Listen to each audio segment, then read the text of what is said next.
Welcome to a discussion on social class in India.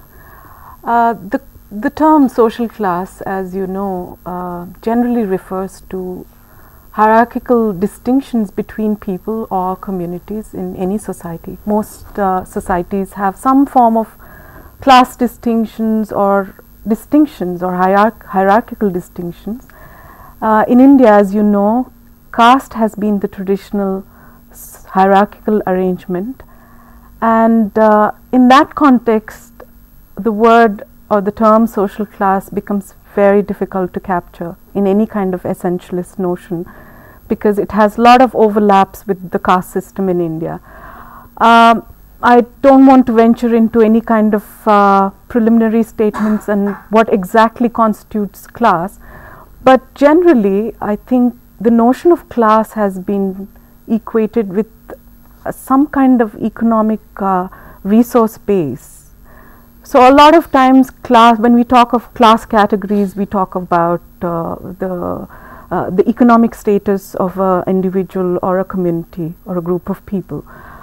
But again, this is not enough to really capture the nuanced arrangements in which people find themselves, and there are various other factors which go into the making of a class structure: the social capital, the resources, the educational levels, the political clout a community or a group of people may have or may not. So to discuss all these complexities and the nuances of class structure in India, especially in the context of the changing processes of recent times, we have with us Professor Surinder Jotka. He is an eminent scholar and a professor at Jawaharlal Nehru University. His specializations include agrarian social structure in India, as well as a study of caste and identity politics in India. I welcome Professor Jotka. I am very glad that you are here with us in our studios, and let me start straight away with a question which perhaps helps our students to locate class in Indian society. So what would your take on that, or your ideas on it? Yeah, broadly speaking, there are two perspectives on class. One, as we know, is the Marxian perspective, and the other one is the Weberian perspective. I think it would depend on what perspective we begin with. That would help us whether class is there in India or not. If one was to begin with Marxian perspective, then all societies after the primitive societies are class based societies. There are class based divisions. Some people own property, other people don't own property, some are landowners, some are landless, and they have to interact with each other, they have to work with each other, and when they come together to work with each other in order to produce for survival, then you have emergence of a class structure. For Weberian kind of perspective, class is more of a historical category. In a sense, it's specific to modern capitalist societies or a system of production which are organized around rational system of authority. For example, caste for Weber would be a status system and not a class system, while for Marxist, caste would also be kind of a class system. So that would depend, that would determine whether we begin from, say, pre-modern times, or we begin with the modern capitalist society when it begins with the introduction of modern industry during the colonial period. So I would say that classes have been there in India. I would prefer perhaps a Marxist perspective, though there are in certain kind of context Weberian perspective becomes more useful. But there have been class divisions in society, even in rural India, where you have category of caste overriding the consciousness of people. You have had categories like Malik, Mazdoor, Zamindar, Chote Log, Bade Log. These are essentially class based categories in the sense that they refer to their ownership or non-ownership of land and the corresponding authority that it commands. So class has been in India, has been there in Indian society for a very long time. We have had kind of feudal society also, feudal structure also, intermediaries, zamindars, and then you've also had kind of a ruling class in India of kings and queens who have had their own kind of culture and their own system of authority. And things changed obviously, and we have much more nuanced system of class inequality emerging in India with the establishment of the British colonial rule, or with the development of capitalism, when cities start coming up, industries developed, and now we also have development of capitalism in Indian agriculture. So in agriculture also you can easily find 3 or 4 or 5 very different classes. So classes exist in India, and as they exist in all modern societies or contemporary societies. So I mean, just as a corollary to what you said, as an additional question, then would you then suggest that there is a great overlap between the caste system as was traditionally available, even with the changes that are happening, and with the class system? Yes, caste and class overlap. Yes. Caste cannot be reduced to class or vice versa. Caste is a different thing. Caste is in a sense much more than class.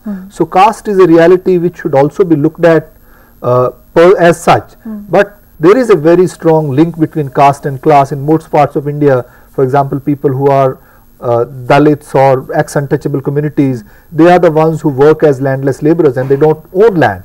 It's the middle level agrarian castes who invariably always own land. So there is definitely an overlap, but one should not say that caste is class or class is caste in Indian case. How would you comprehend the class situation in India in the present context, especially with globalization and the shifts in economic organizations or reorganizations? I think we should handle this question at 2 levels. One is at the level of perspectives. How do we look at Indian society? How have sociologists or journalists or policymakers been talking about Indian society? And second is the level of empirical reality. At the first level, over the last 10-15 years, the perspective of class has become much more peripheral to Indian society.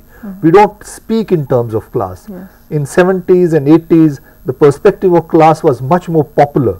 We talked about agriculture in terms of zamindars and landlords, landless laborers, the whole discourse of development, Indian development, for example, when we talked about land reforms after independence, that was also carried out in a kind of language of class, that there are people who are intermediaries, absentee landlords, peasants, middle farmers, all these were class categories. And if land has to be distributed, then you identify landless laborers or tenants. These again are class categories. Similarly, if you look at the urban kind of industrial sector, there was a very strong working class movement, and working classes had their own trade unions. Those trade unions came together.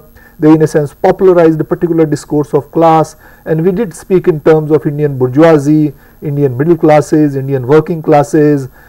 Freedom movement was also explained using those kinds of categories. So until 80s, the perspective of class was very popular in India, both with academics as well as in the political circles. The policymakers also used the category of class in order to kind of evolve policies.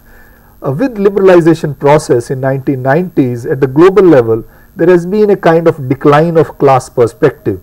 This is also linked to the larger shifts that have taken place at the global level, the collapse of Soviet Union, for example, and shift that take place in China from a kind of socialist society. China tries to become a more market friendly society, and that in a sense gave a sense to people that there is end of history.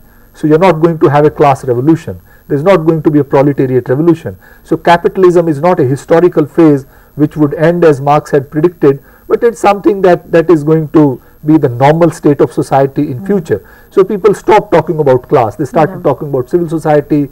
They started talking about inequalities, but not in class terms. That these are kind of realities and people will live together.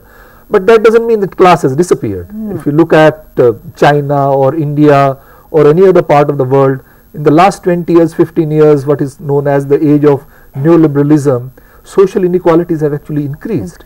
Yes, I mean, if you look at the working class formations, there is very little evidence to show that there is a kind of class consciousness emerging among the people who have become poorer because of liberalization. So that is still not evident.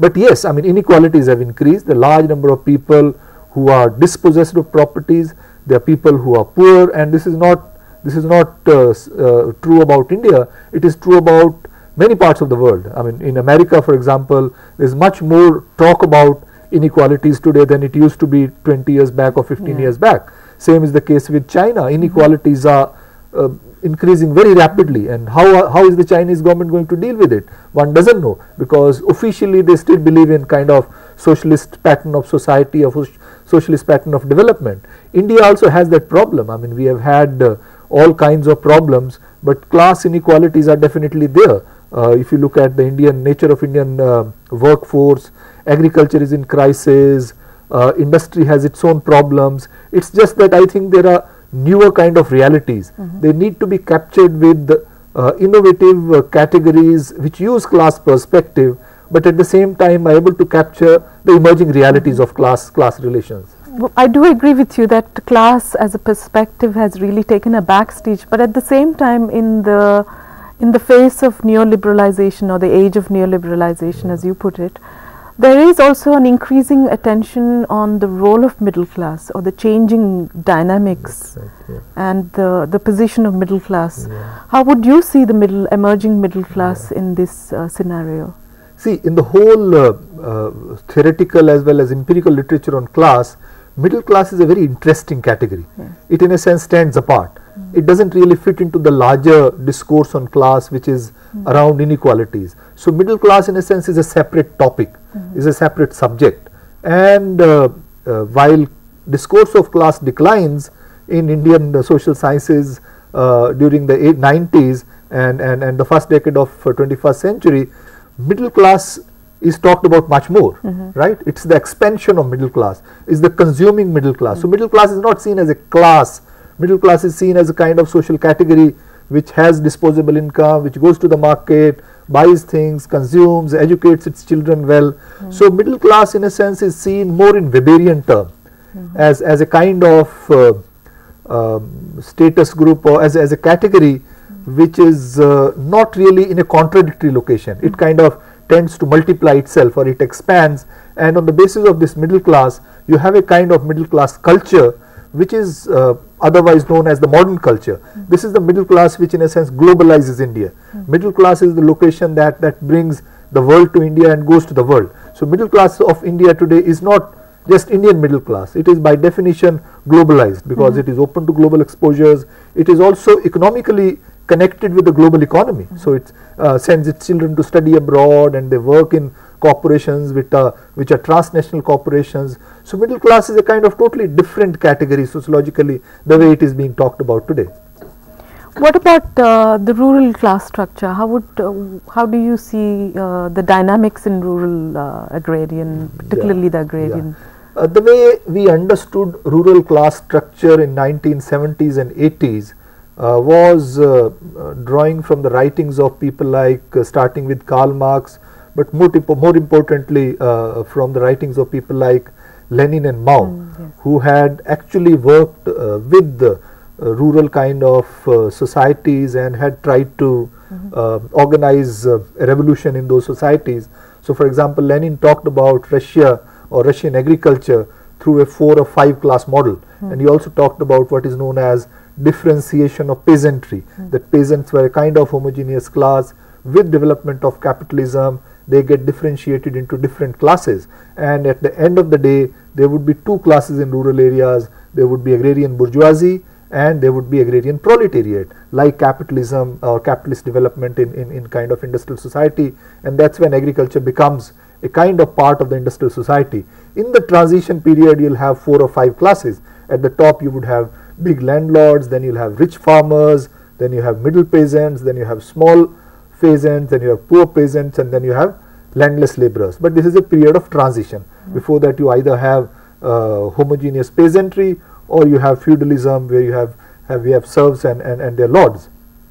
And eventually after the transition there would be kind of 2 classes. That's the kind of framework with which we started looking at Indian agriculture, that yes, Indian agriculture also has this 4 or 5 class model. People tried to use various criteria to identify those classes. One was just look at land ownership, other was to look at who employs labor and who gets employed as laborer.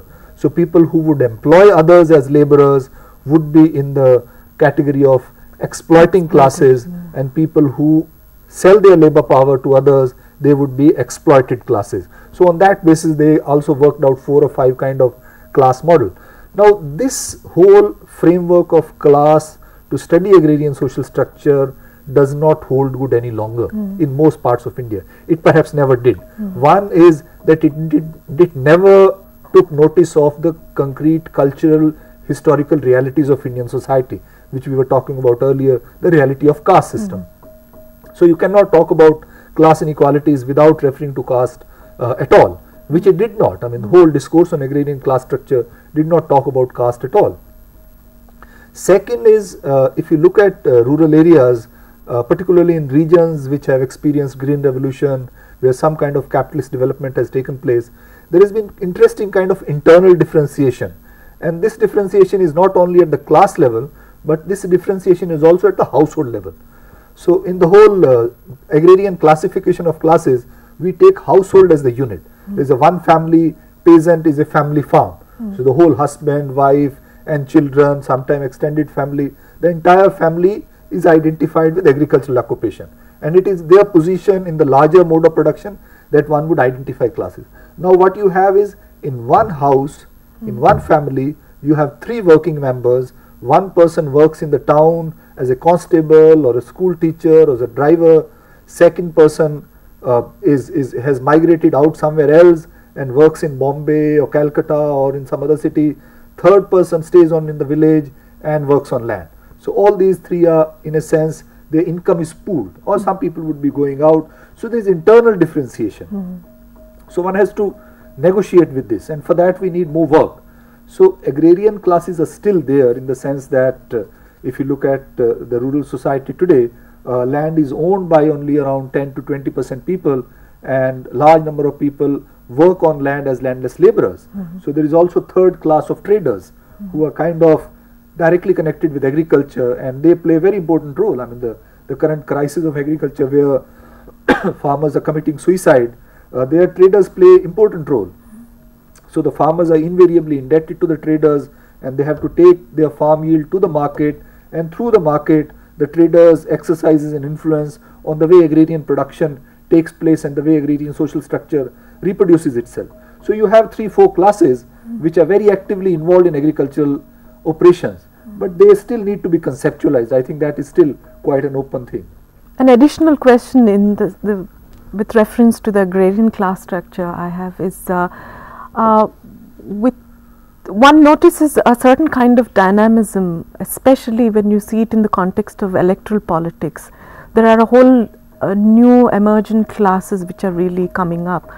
What is the significance of these political inroads into the actual class structures? How do you see these interaction, or how do you see this connection? See, India still has nearly 70% of its population living in rural areas, even though contribution of agriculture to the national income has declined very rapidly, and now it is something around 18%. So you have more than half of your working population still dependent on agriculture. So politically, rural India becomes very critical, because numerically that's where the votes are. So that's why the relationship between state and the village is very active in India, and there is a category that we use in agrarian studies, and that is called populism. So if you look at the agrarian policies of Government of India, of all political parties, they invariably resort to populism. What is populism? Populism tends to look at village as a homogeneous category, as if there were no internal differences within the village, right? So when you talk about farmer suicides, you don't talk about cultivating farmers or marginalized farmers, you talk about village India.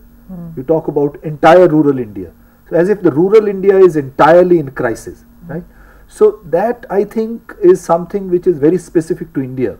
The kind of historical and social base you have for populist kind of politics, and political leadership cannot not interact with the village. but village doesn't really respond in the manner in which they hope it would respond, because village has changed quite a lot, and there are significant variations across regions, but still all over India you have some kind of a disintegration of the older structures of authority.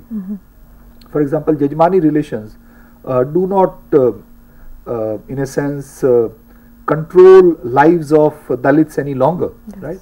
Even when there are some kinds of ideas emerging from the Jajmani kind of structure which are still prevalent in rural India, most of the Dalits don't see themselves as being tied to those norms of life, of the caste system.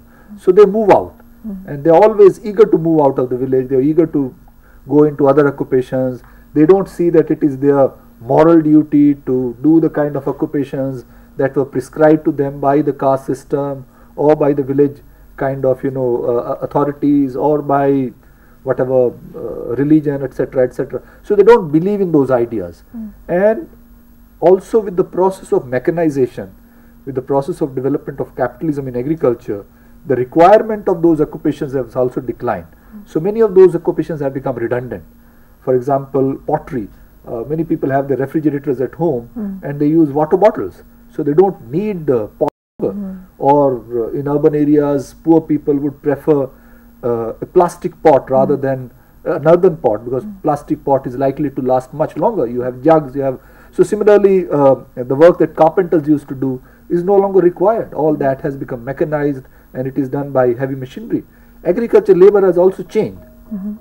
You have huge machinery. For example, if you go to the green revolution areas of western UP, Haryana, Punjab, harvesting of wheat used to take something like 2 months' time. Now it gets over in less than 2 weeks' time.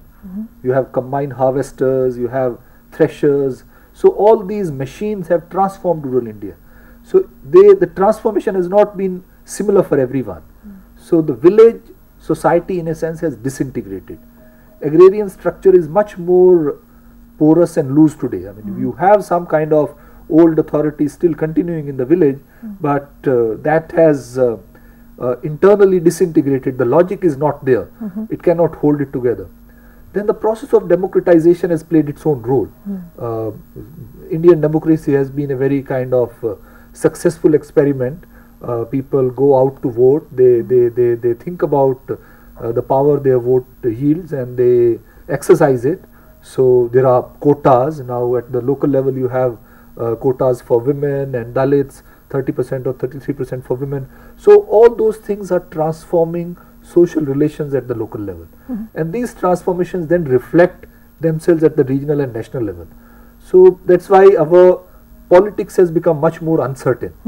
It's not very easy for one political party to think that it would win anyway, right? It kind of, you have to actually work very hard with people. So regional parties which have local roots, local connections, find it much easier to work with these newly emergent aspirations of people who were on the margins of society than the national parties like BJP and Congress, because they worked with a kind of umbrella ideology of patronage. So that doesn't work any longer. You have to actually respond to the needs of people on the ground. So it's a kind of rapidly changing and very fluid situation. In this fluid situation, I mean, and with the traditional sources of authority disintegrating, would you then hazard a sort of a broad generalization as to who are the emerging classes, who are the ruling class, if one were to use such a word, and what would be their practices of hegemonic practices? Ruling classes, if one was to talk about India as a whole, definitely the people who have who control industry. I mean, the corporate sector, for example. Corporate sector is the most influential sector in India today, right? If one was to look at India in class terms, India certainly is a capitalist society. And in a capitalist society, you have some kind of industrial service sector bourgeoisie which has emerged as very powerful kind of class. But this bourgeoisie is not the bourgeoisie of 19th century or even of the 20th century. This is the bourgeoisie of 21st century, which is by definition global.